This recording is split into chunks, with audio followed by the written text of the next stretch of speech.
Welcome to the Real View podcast, where Ohio Realtors connect you to innovators and influencers, keeping you with the real view of real estate.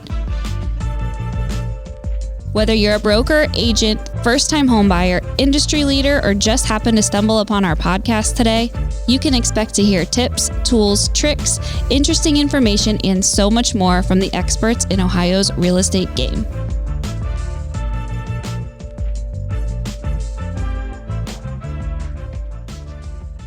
Hi, everyone. Welcome back to the Real View podcast. I'm your host, Allison Wiley. With me today is a very special guest, Christine Hansen. She is a Florida realtor, a broker, a life coach, former president of Florida Realtors, a candidate for the 2025 NAR First Vice President position, and there is so much more that I could name off. Her leadership and involvement in our industry is so expansive, and we're going to get all into that. But first, I have to welcome you to the show, Christine. Welcome on. Thank you so much for joining me.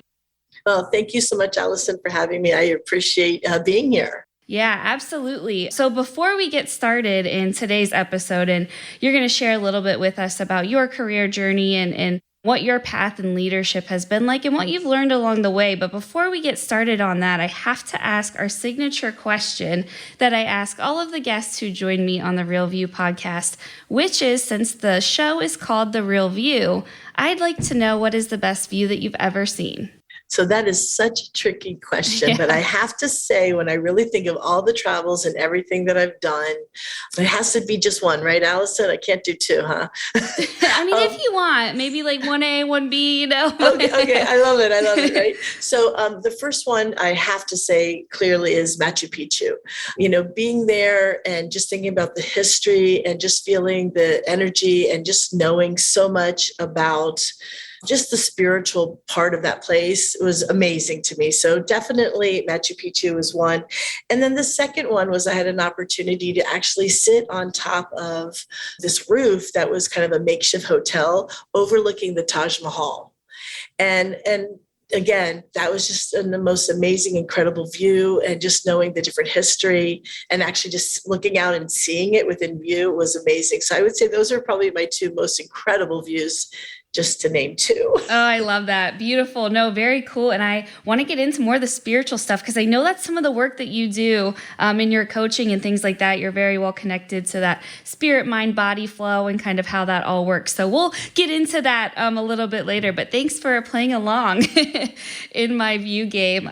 So I want to hear a little bit about you and your career journey, how you got to where you are today, how you became so involved in so many things that you've been in the past course of your career, and what made you decide to go the route of real estate? Is this always something you knew that you wanted to do, or did you kind of fall into it? So I love that because I am a second generation realtor. So my mom was a realtor. And I used to say, I never want to be a realtor, because I would see her working on weekends and she was always on the phone. And there was like, no, I never want to do it. And then all of a sudden, when I got older, I ended up being a secretary at the office.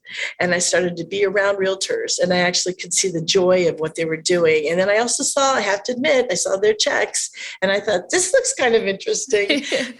So my mom said, hey, try it, get your license and try it. And if it doesn't work for you, I'll support you and help you with doing something else. And at the time that I actually got my license, I was a single mom. So it was something that was interesting to go into kind of a commission basis from the get-go as being a single mom. So something that a lot of people don't really know about me, but we talk about really starting from like the bottom. Just a supplement in the beginning, I used to go in and take my daughter, and we used to actually clean the office. And so, a lesson in humility, I used to go in and I'd have to vacuum, empty trash, clean the bathrooms. And sometimes, like back then, not that there were dinosaurs roaming, but back then we didn't have the computers and the cell phones and the things. So a lot of realtors would work in the evenings, and literally I would actually be cleaning around the realtors that I ended up working with. So it was an interesting start. And I think what started my leadership journey was I had a mentor. And for all of you out there listening, mentors are definitely the way to go. Trust them, listen to them.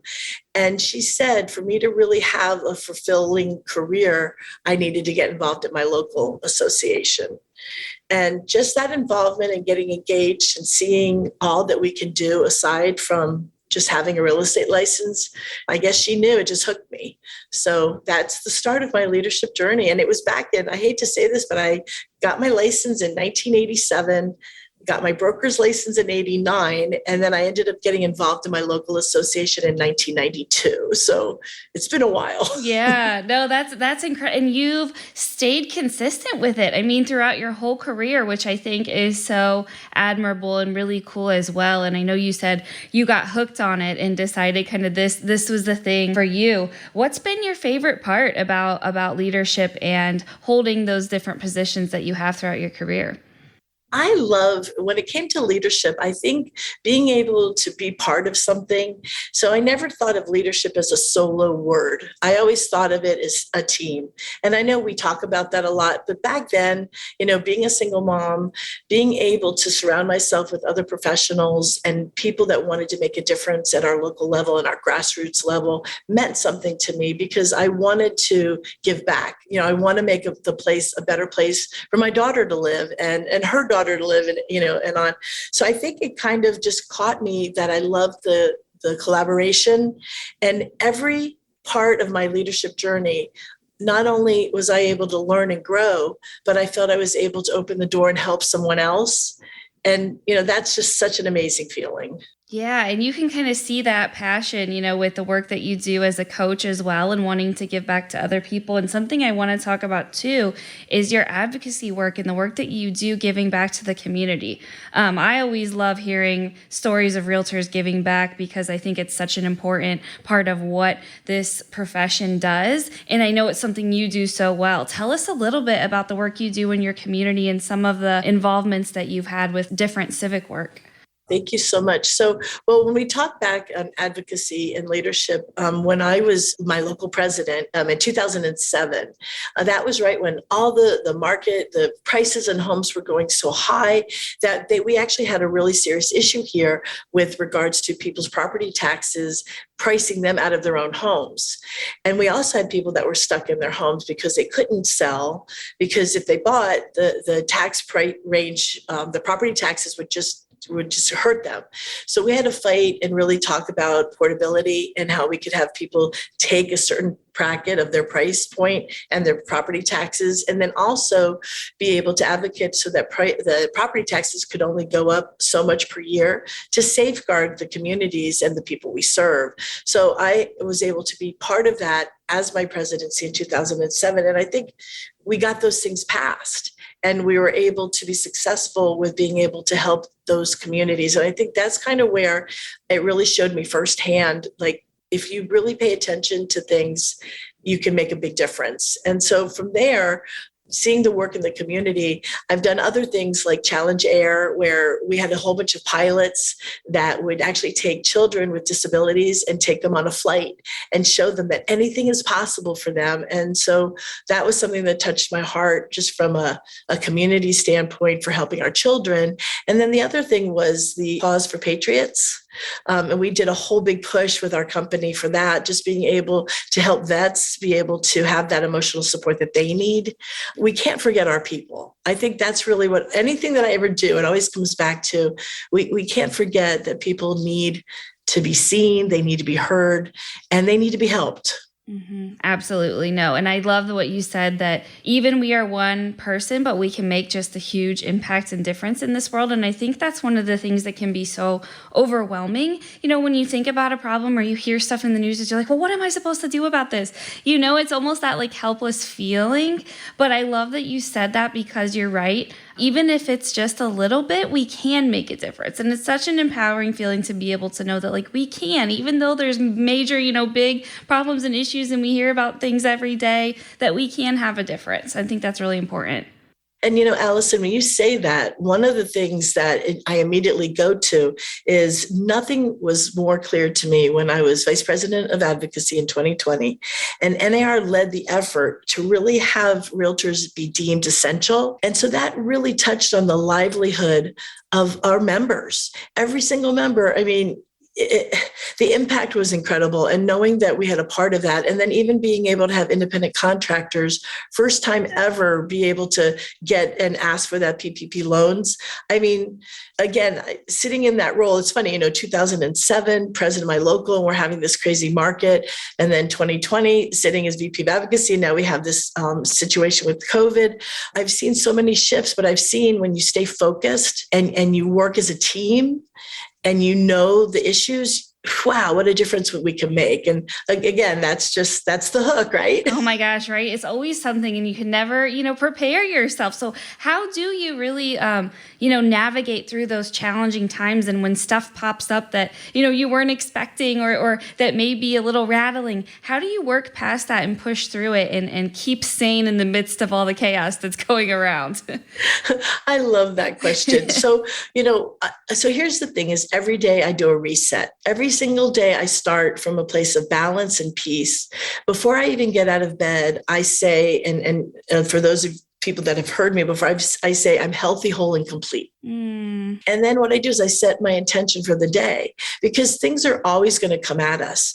And I feel that we're best ready and positioned to make the healthiest, smartest decisions when we're in a place of peace. And so I always tell realtors, I tell my leadership teams, hey, we're never going to quickly react to something. We're going to be able to take a breath, and then we're going to respond in the way that's best for the members. And I think that's what kind of keeps me grounded and gives me peace. Oh my gosh, I love that. I love that mantra. I want to write that down and put it on a little Post-it note or have it pop up as a reminder on my phone. Because I think that's so important, especially as starting your day off. And I like to start my evenings off when I go to bed at night. I just say thank you for, this day. Thank you for my health and my family's health and my, pets and friends' health and all of that good stuff. But I kind of like the idea of doing that in the morning too. What a way to just set your day off on the right foot. I love that. Okay, so you are going to be joining us at the Ohio Realtors Leadership Conference in October. You're going to be speaking to our leadership team and some of our committee chairs. What do you hope to share with our attendees, and what are you looking forward to about your visit here with us in just a few weeks? So I am so excited to be there. I really just can't wait. So thank you so much again for just even having me. We're going to be talking to the leadership group. And so there's a couple different things we're going to be able to go over. We're going to talk about what's called leadership in today's world. If you think about it, what we expected or wanted from our leaders 20 years ago is very different than the type of leadership that we kind of want and need now. So we're going to kind of do a deep dive into that. We're going to talk about how to have a difficult conversation. It's something that a lot of us, there's things that we need to say, whether it's to each other or about something, and we don't feel comfortable. And so we avoid it, which ends up turning the situation into something more difficult. Or we're misunderstood because we didn't have that difficult conversation. And with leadership, again, it's team. And so you have to be able to have that opportunity to be vulnerable, and also to be able to allow your teammates to connect with you. Yeah, that's awesome. I'm super excited to have you here and for you to share that with our leadership heading into 2023.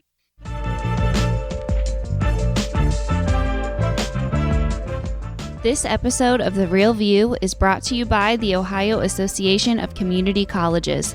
Ohio's network of community colleges provides accessible training that accommodates the busy lifestyles of aspiring real estate professionals at half the price of a traditional university.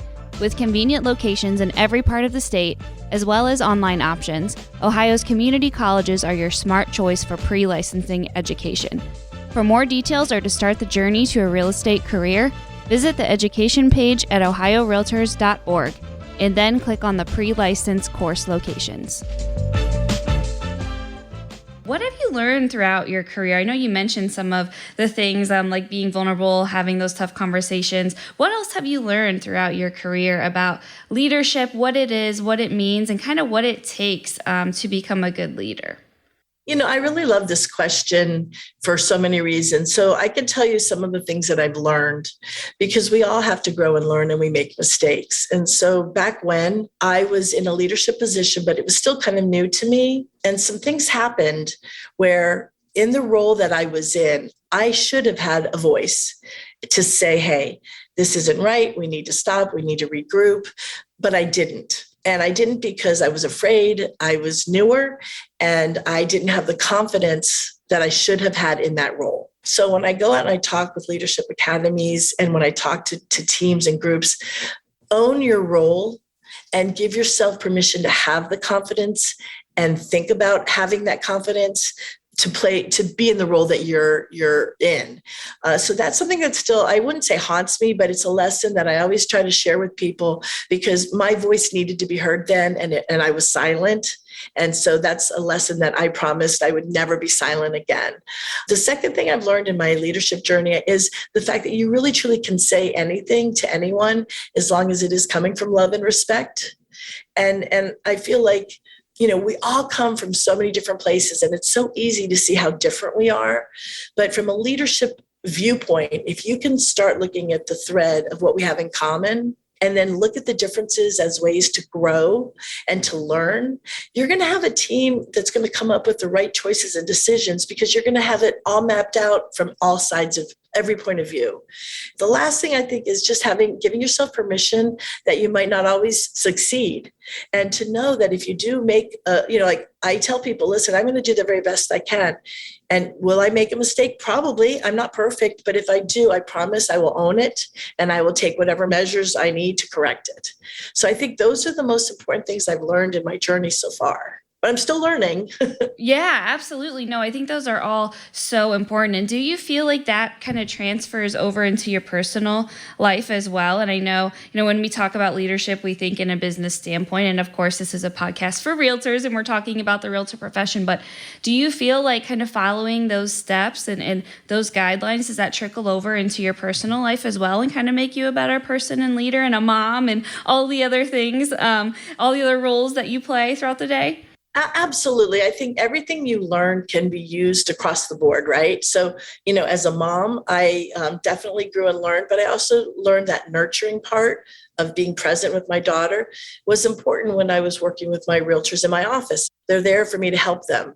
And then, of course, that translates back over to the leadership because, again, you want to be the leader that the members expect you to be, or you want to be the team player that your teammates need you to be. Having the time to really be authentic and have ownership and kind of, I want to say leaving your ego at the door, but that's not a true statement because to be a leader, you do have to have a little bit of an ego. I'm going to say it like it is. You have to believe, you know what?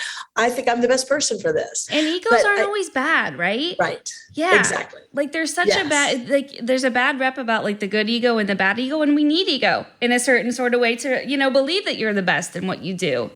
Absolutely. And I think it's just being able to make sure that the ego is a part of what drives you to be courageous and to do things to overcome your fears. But ego isn't something that makes you better than other people because I am not better than anyone else. And so I think those are the balances, but that carries throughout your whole life with everything.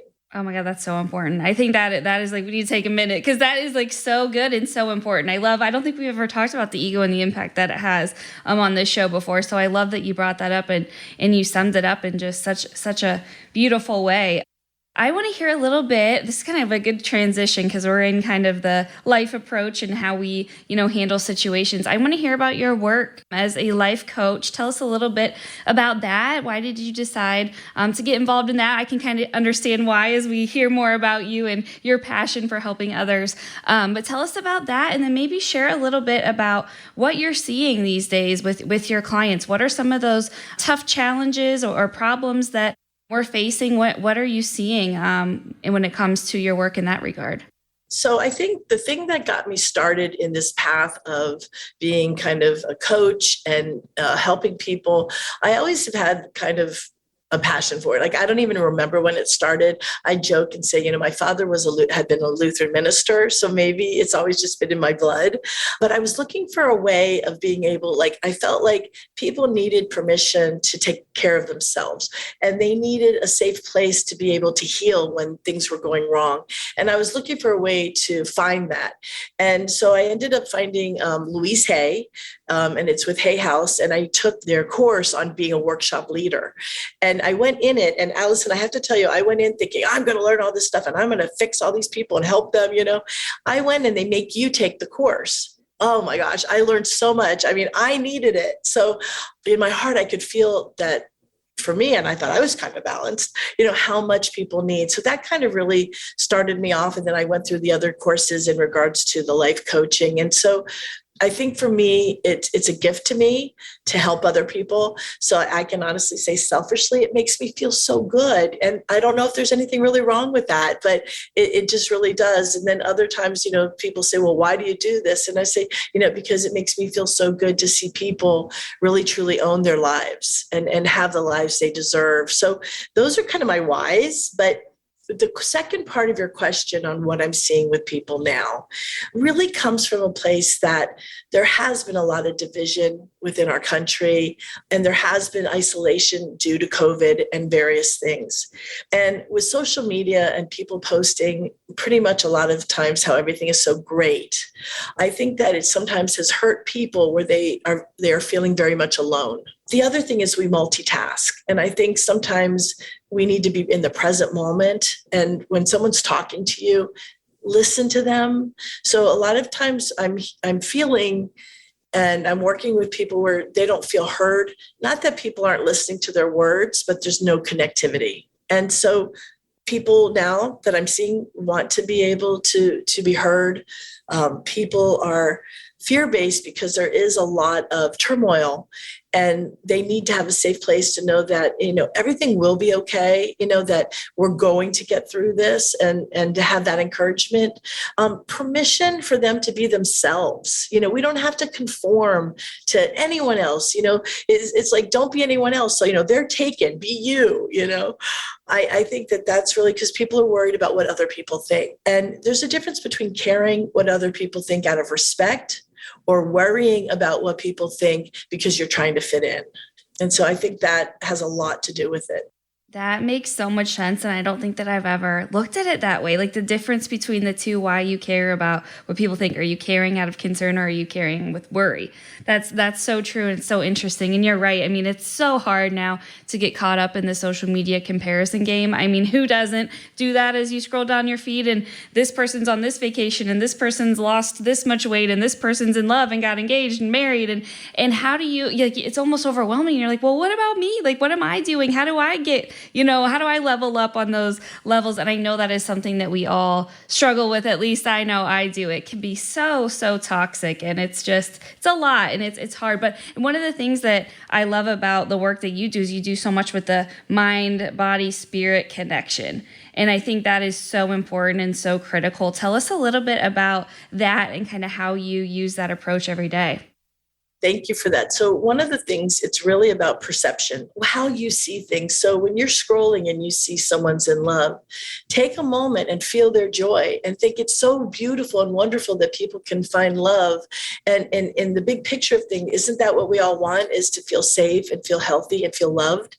And so instead of looking at things and seeing the lack of it, find the abundance in it and be able to say, you know what, they have found joy. I deserve joy too. So when you say like the mind and the body and the spirit, we have self-talk, and our self-talk can be our friend or it can be that little enemy.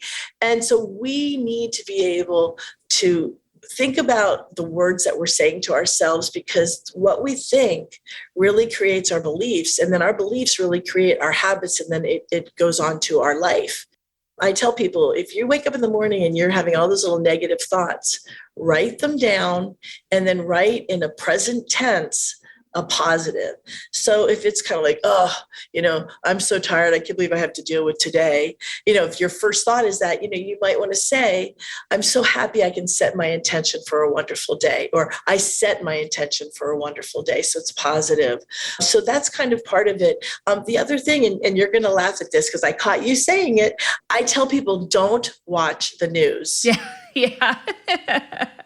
If you think about it, what is it about the news that's going to bring you joy? Yeah. And so, find trusted sources of information and turn the news off and put some great music on, put a podcast, anything. But the news is really just sensational, dramatic stuff of negativity and makes people fear-based. And so that's the thing I definitely feel. And then even like with your body, accept who you are, how you are now. And don't try to be something different. And if you do want to, get stronger or lose weight or whatever, allow it to be a healthy, positive process rather than a negative war against yourself. Oh, And so I think, important. yes, and I think that goes to health, because do you know that stress causes more illness than anything else we can think of? I mean, think about that. So I really tell people, in the big picture of things, have thoughts that are going to feed you with courage and with positivity. Allow your body to be the best that you want it to be in the best possible way. And in your spirit, follow your intuition. Wayne Dyer said, don't die with the music still inside of you. So find that music that's inside of you and find a way to let it go out so that you can celebrate each day. Mm-hmm. Oh my gosh, I love all of that. That's so great.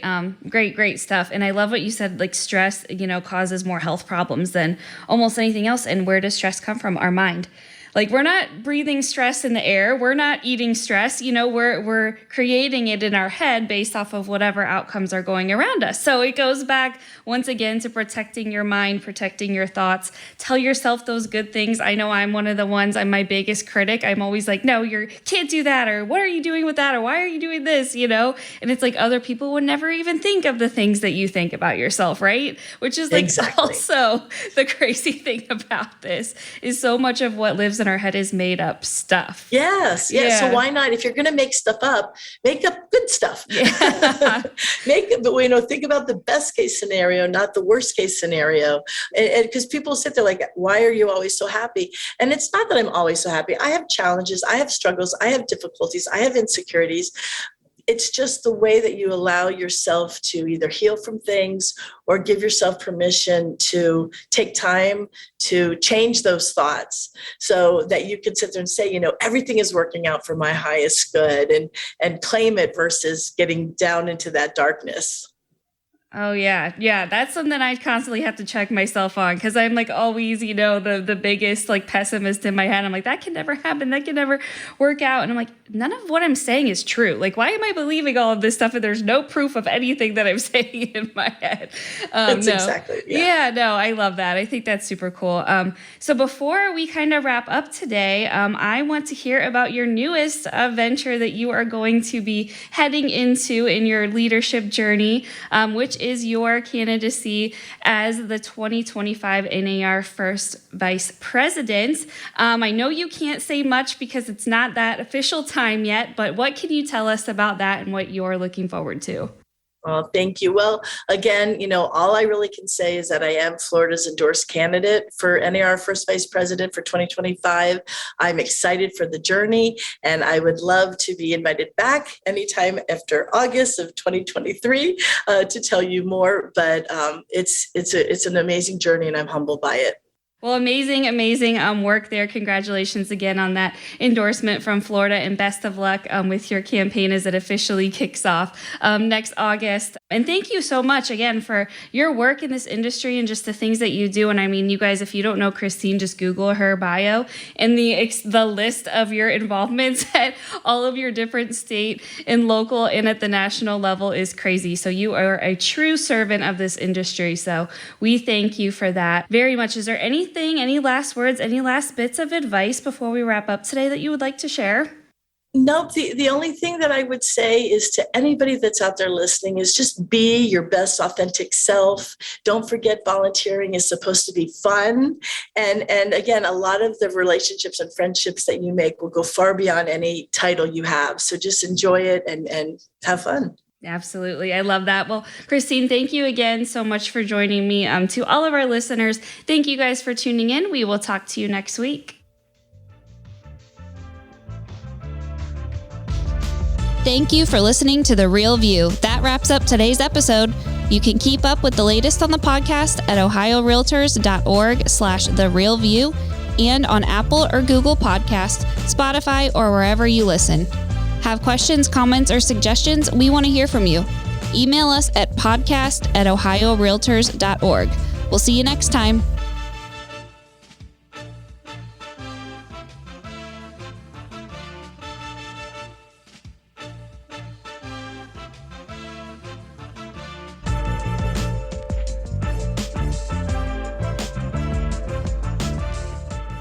Hey, Ohio Realtors! Register now for the 4th Annual Broker Summit, happening October 18th in Westerville, Ohio. Plus, make sure to join us for the all-new Team Summit, happening the day before the Broker Summit. That's right, 2 straight days of learning and networking just for you. Don't miss out on this important opportunity. Register today by visiting ohiorealtors.org.